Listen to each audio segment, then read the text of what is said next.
Hello, amazing people. Welcome back to my channel. How you all doing? Hope you're all fine. Hope you're doing great. I hope you're generally good.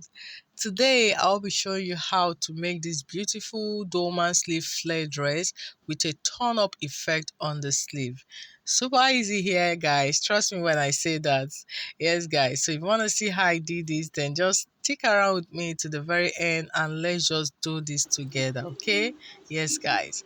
So here this is the print I'm working with, and what I'm going to do now is to just go ahead and lay my piece on the table so that we can get started already. Okay, so you can tell from what I have here that this is going to be a half length cut dress, right? Yeah, so for this is the upper part. I'll be cutting out for both the front and the back piece together, and I'm using a zipper space of 2 inches. Now for the width of my fold, what I used was the shoulder width, which is 19 divided by 2. I have 9.5, so I'm going to indicate that 9.5 there. Then after my shoulder point there, I will take note of what the sleeve length. So I'm making use of a sleeve length of 10 inches. Okay, yeah, so from that point I indicated the sleeve length of what 10 inches. Okay, yeah, so after that I have about 2 inches left there, and that 2 inches extra I'm going to be using it what for the turn up effect. Okay, yeah, so that is how I determine the width of my fold here. Yeah, now the next thing of course to do now is to take a slope there. At that edge I'm using 1.5 inches, so I went ahead to mark that point there. Then I went the other way around to mark out 3 inches there on the foot part of the front piece there. Take note of that. Then of course I went ahead to connect my points here to give me what my slope, right? Yeah, so the next thing I'll do now is to take note of what my sleeve opening, the round sleeve here. So this is quite loose, unlike the regular sleeve, right? So yeah, so I'm using a sleeve opening of 10 inches actually, but I'm marking out 11 because by the time I do my stitches on the shoulder and the other side, I'll be left with 10 inches. Yeah, so that point where I marked my sleeve opening, I went ahead to extend the lines to a straight line. So I'm going to use that point what as my chest line. Okay, yeah, so that's the chest line, and of course the length of this half length cut is 18 inches. Remember I said this is for a plus size. Okay, yeah, now so on that chest line I'm going to impute my bust measurement I'm working, which is 45, then divide by 4. I have 11.25 here. So I took note of that, and of course added extra 2.5 inches. Okay, yeah, then for the next one was going to be the waist. I'm using 40 inches divided by 4. I have 10 inches, but of course with extra what 2.5 inches, and so that's it here. So I wanted to add some extra allowance as well for seam. Then I decided to add 1 inches extra on both sides there. And here guys, I went ahead to connect this point, and we just have the sides already here. So that point there towards the curve, I needed to create a curve there. You know, remember this is a cut together with the sleeve, so it's more like the armhole curve we have there. And here guys, so the next thing now was to what my neck measurements. I used the neck width of what 4.5, neck width of 4.5, and the neck depth of what 5 inches. This one is for the front piece. I went ahead what to create my curve there. Okay, yeah, so the next one was for the back piece. I decided to use a neck depth of what 4 inches. Okay, yeah, remember neck width of 4.5, neck depth of 5 for the front, and neck depth of 4 for the back piece. But of course, for the back piece, I had to extend it because what that's for the zipper space. Now, the next thing was to indicate the bust span measurement. The bust span is the nipple to nipple distance. I'm using A divided by 2, that's 4 plus 0.5 inches, that's 4.5. So you can see me creating that line there on towards the what the chest line. So coming to the waistline, I'll take 0.5 inches on both sides. So this is just me trying to mark out my dart point then. So I'm going to connect it what to 1 inches what that is below what the bust point line there. Yeah, so you can see automatically what we've just created our dart. And guys, we're done here with the drafting. Okay, yeah, so next thing I did was just to rule out that zipper allowance space so that when we take off the front piece, the lines there will also be still visible. So of course I went ahead to cut this out, cutting out for the back neckline first. I took off the front piece so that I can also indicate the dart point on the other side. Okay, yes guys. So what I did here was just to indicate that lines on the other side, and of course repeated the same process, fixing in the bust pan and of course creating our dart. Yeah, so that's just what we have done here. You can see we've created our dart here. Super easy here, very very simple. There's nothing extra here at all. You can see how the front piece looks here already.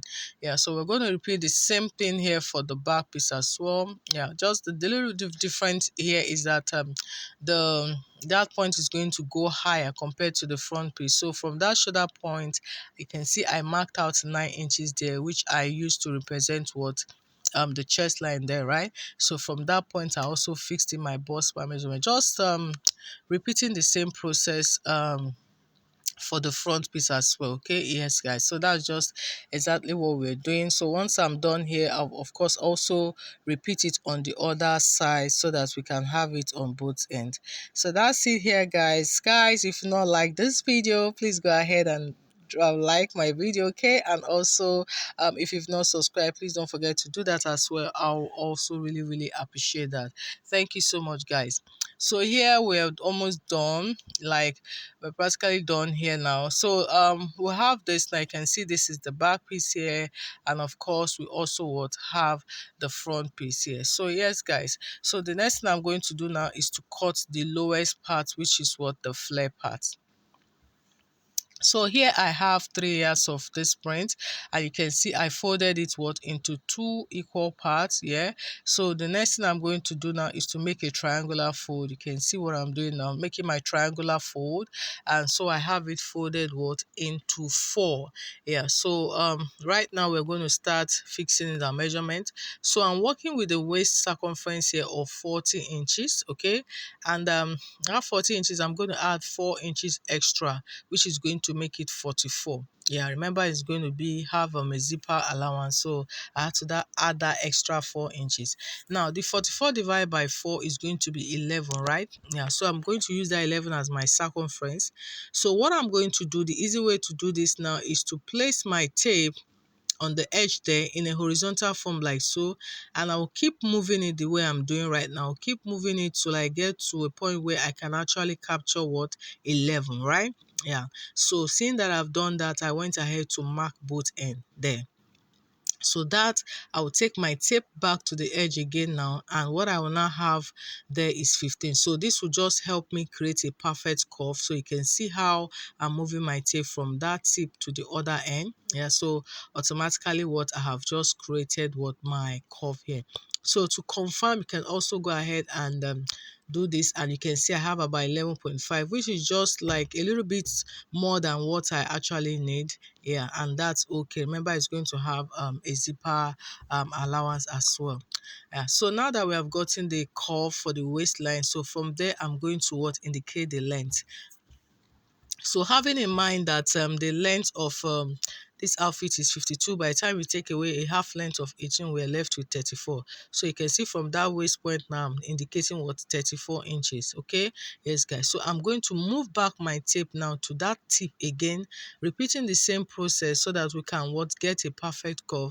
Now you can see what I now have is 49. So from that tip, I will keep moving my tape in a curve form to the other end until I get 49 inches. So this is just a very easy way to get a curve when you're trying to cut out, your peplon here.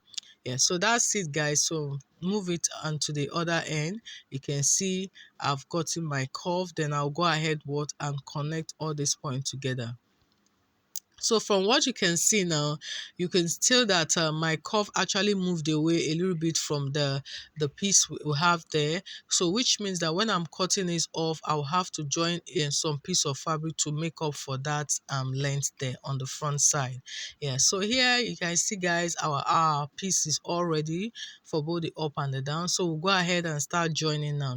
So the first thing I'm going to do now is to create my dart point. You can see this has been made easy. I have a dart line already there. So what I'll do is just to sew it. After that, I'll sew the neckline using a facing if you want, or a bias tape. I'll do that for both the front and the back. Yes, guys. So once I'm done with the dart and the neckline, then I'll go ahead and join the shoulders. So after joining the shoulders, I'll also make a fold on the tip of the sleeve. Remember that 2 inches extra. Yeah. So here you can see I've gone ahead to do that, and you can see my dart has been formed, the shoulders joined, the neckline hemmed, and also you can see we have the tip of the sleeve of also hemmed it here. You can see this, guys. So now is the point to actually make our turn up here. Yeah, so what I'm going to do now is to make the fold. I'm going to be folding this inwards. So folding it inwards in such a way that seam line will be hidden. Okay, so you can see me making my fold now and holding it down with a pin just to put it in place. Now, so this is just we creating what our turn up effect. You can see how easy this is looking. You can see it from the inside. You will be seeing the hemlines there. Yeah, so that's just it here. So what you can do to make it perfectly in place is to stitch it at the center point there. Now where you're stitching it is going to align with your shoulder joining. Okay, yeah, so once you stitch that now, then you can now go ahead and join the sides. And guys, you could tell that our turn up here is already, you can see how it is. It's as easy as that. Yes, guys. So once we have this in place, you go ahead and join the sides like you see me doing now, demonstrating with my pin. After that, you see you have it in one piece. Then I'll go ahead and locate the center point by folding it into 2. Take note of that point. You can see me chalking it down. Then I'm going to repeat the same thing for the lowest part, which is the skirt part now. Yeah, I'm going to take that flare cut and also fold it into 2 so that we can also get the center marking as well. So doing that now, we have the center point there. So what we're going to do now is to match up these 2 points together. So the center point of the skirt to the center point of the top, we're matching it all together. We'll be sewing it from that point to the other end, from that same center point to the other end. After that, then we'll be folding in the lowest point of our dress. And guys, this outfit is like almost ready. So the next and final thing to do now will be to go ahead and fix the zipper. And guys, this dress is ready. That is it, guys, on how to make this beautiful dolman sleeve flare dress with a turn-up effect. Thank you guys for joining me today. If you find this helpful, please don't forget to give me a big like, share, and also if you've not subscribed to my channel, please don't forget to smash that subscribe button. And remember also to turn the notification bells on so that you get notified every single time I upload my weekly videos on this channel. Once again, thank you guys. Till I see you on the next one. Have a wonderful day.